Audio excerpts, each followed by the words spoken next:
Watts, the daughter of evangelist Billy Graham, says it's time to get serious about praying for America. In a recent blog, Lotz writes, "I believe the future of America hangs on the answer to that question." What is that question? Ann joins us now via Skype to explain. Welcome, Ann.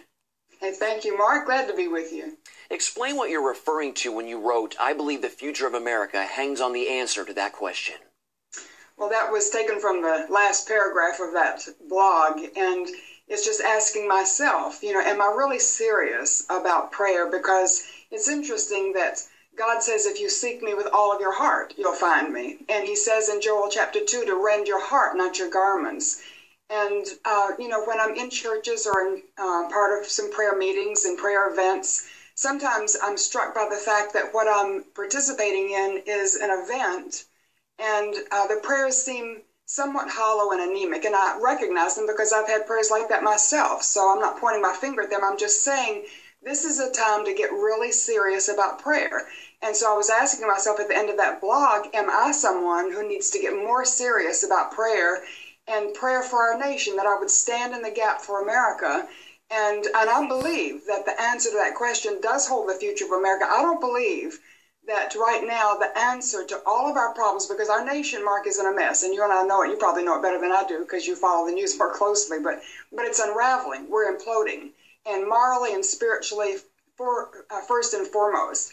And I believe this is the time for God's people to humble themselves, pray, seek his face, turn from our sin, that he would hear our prayer, forgive our sin, and bless America. So I don't think the solution is primarily political or social or racial or economical or, military or some of these other things. I believe the solution will be found on our knees before God.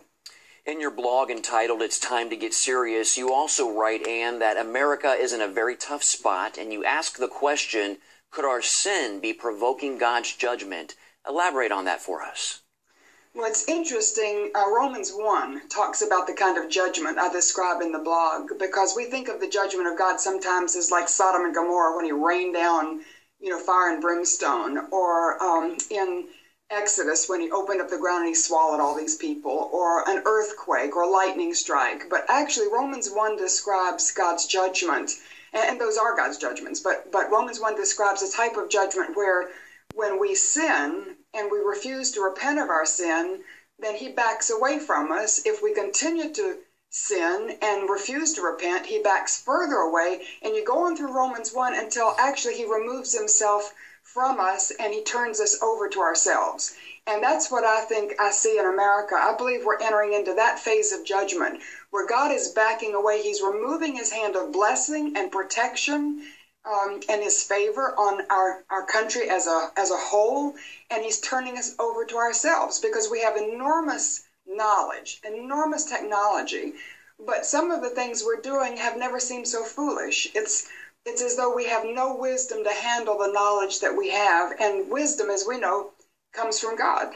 Fear of God is the beginning of wisdom. And when you lose your fear of God and you lose your reverence for God, you lose your awareness of God, then increasingly you lose your wisdom and you have no ability to handle the great knowledge that we have now at our fingertips. So it's a judgment that to me is very frightening. And I think we see it in our weather patterns. We see it in our political scene. We see it in the terrorist attacks. We see so many things that are happening in our economy that indicate that what we're losing is the blessing and the favor and the protection of God. But, can I say this?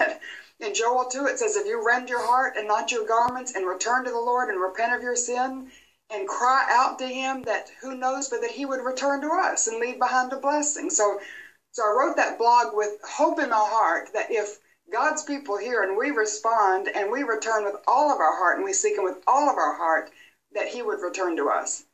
What is the solution? You've already talked about this, but talk a little bit more for me about the solution to getting America back on track. What are some practical ways that what are some practical things that each American can do to help our country turn back toward God?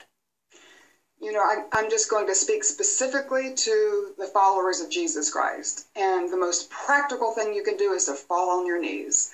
And I have a new book coming out, actually, at the middle of May, that's called The Daniel Prayer. And Daniel interceded for his nation at a very difficult time. and poured out his heart to God in prayer. And as a result, God set his people free, restored them to that foundation of faith that they had lost because God had removed them from that place of blessing. And in answer to Daniel's prayer, they were restored. And I believe Daniel's prayer, it's Daniel chapter 9, but I believe his prayer holds elements. It holds a pattern that we can pray today. And that's why I'm saying it's time, and for myself also, I include myself, Mark, in this, that it's time for me to get serious about real prayer, interceding for our nation, not just having an event, not just, giving lip service and not pointing our finger at other people, but getting on our knees and earnestly praying that as we repent of our sin, that God would hear our prayer and he would forgive us and he would heal our land. I believe the most practical thing you can do is to pray. And then let God lead you from there. If he gets you involved in something, then so be it. But first and foremost, our nation, God's people in our nation need to get right with God. That's the bottom line foundational problem. We're not right with God. And you also write in that blog that when Americans turn to God, it cannot be casual or half-hearted if we want God to return to us. Talk a little bit more about that, Ann.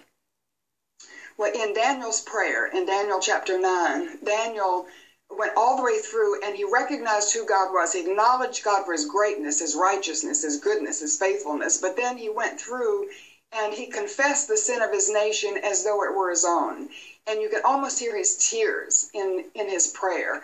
And he was saying, bottom line, God, glorify your name. I want you to keep your word that you've promised. And in keeping your word, people would see that and they would give you glory for the answer to this prayer. And for hundreds and thousands of years now, we have praised God who answered Daniel's prayer and restored Judah to her place of blessing.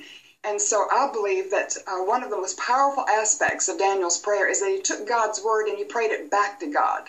So it's taking a promise like 2 Chronicles 7:14 and praying it back there. God, you said, if your people who are called by your name would humble themselves, pray, seek your face, repent of our sin. God, you said then that you would forgive us. You'd hear from heaven and you'd heal our land. So God, we're holding you to your word. And God loves to be held to his word, Mark. And so, the rending of our hearts, I can't go through it now, but in my book, I list national sins and sins within the church and sins within my own life that I sort of mix up with the sins in your life, so you don't know exactly which is which, but it just leads you in a deep, heartfelt confession of sin. In fact, I talked with a friend this morning who was reading this book, an advanced copy, and she said that God revealed to her something she had not seen in her prayer life, and it was her pride.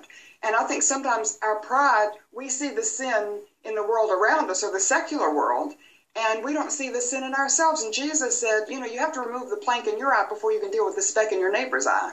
So sometimes we're pointing out the planks in our secular society, and we fail to see, the sin in our own lives. And it's time for us, me, you, to repent of our sin and get right with God, that he might hear our prayer and bless America as a result. Amen. Are we in the end times, Ann? With all my heart, I believe so. I believe we're at the end of the end times. Talk a little bit more about that. Well, we could take the rest of the day to talk about that. I base my conviction primarily on what Jesus said in Scripture and other signs that are given in Scripture. Matthew 24, I just listed the signs, categorized them, I watch for them. And so we're seeing signs that he said are like birth pains, which means, I think, they increase in intensity and frequency. So when something is record-breaking, which the earthquakes, the snowstorms, the floods, they're record-breaking. That's increasing in intensity. When they increase in frequency, so it's not just one, historic flood this year, but now it's like this month, and now it's this week, and it's just, they're ratcheting up in frequency and in intensity, and that's just, in the Matthew 24, he gives signs in the natural world, in the national world, in the spiritual world, in the personal world. The one that strikes me the most is two signs that he gave in the global or the international world. And he said that when the gospel is preached to the whole world, Mark, then the end would come. And right now, I'm in touch with some major organizations around the world. The gospel is being preached for the first time in human history to the whole world, and a person may not hear it in their first language, but they can get it in their second or third language. It may not be a live presentation, but it can be on the internet or ham radio or printed material. The gospel right now is going around the globe to the whole world. Jesus said then the end would come. So then I asked myself, are we living in then? And then the other global sign was when the nation of Israel would be reestablished, reborn. And Isaiah said, who could believe a nation could be born in a day? But Israel was born in a day, May 14th, 1948.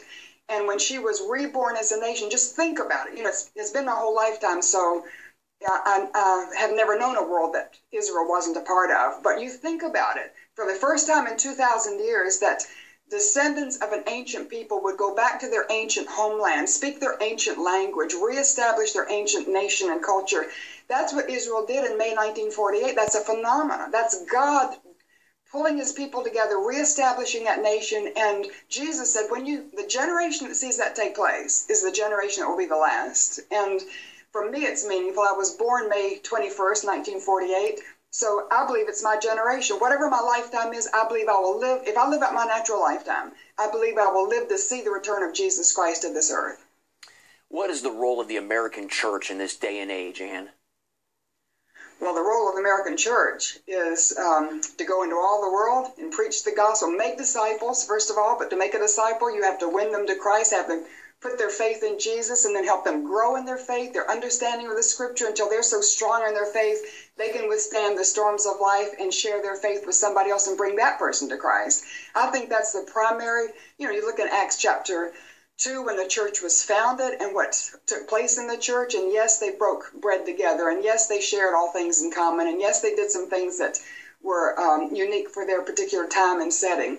But primarily, the purpose of the church is to present the gospel, the good news of Jesus Christ, that there is a living God who loves you and me so much that he sent his own son to die on the cross as his atoning sacrifice for our sin, that if we put our faith in Jesus and claim him as our Savior and that sacrifice for our sin, God will cleanse us of our sin. He will forgive us. We can be right with God, reconciled to him. We invite Jesus through the person of the Holy Spirit to come into our hearts and lives. And he does, which means that we are permanently sealed as a child of God. And when we die, when we step into eternity, whenever that moment comes, we just step into our Father's house. We're going home. We have the hope of a future home, not a hope, a confidence that we're going home to live with him forever in heaven. So the good news of the gospel is the shining light of the world that the church is in particular entrusted with. It's entrusted with that message. When we get into some of these secondary issues, I think we muddy the waters and the trumpet gives an uncertain sound, and people, just like you, they don't know what the church is for. Is it a sort of a religious social club, or what is that building on the corner? And I think we need to get back to the clarity and the simplicity of our message and let people know there is hope for the future. There is a God who loves them. You can have an eternal purpose plan for your life. Your life has eternal significance, and you need to get in line with God and get to know him and love him and let him take over your life if you want to have the fullness of blessing and joy and peace and hope to come. All right, Ann Graham Lotz, thank you for your time, and thank you for sharing what God has placed on your heart. We really appreciate it. And once again, your book is The Daniel Prayer. Thanks again, Ann. Thank you.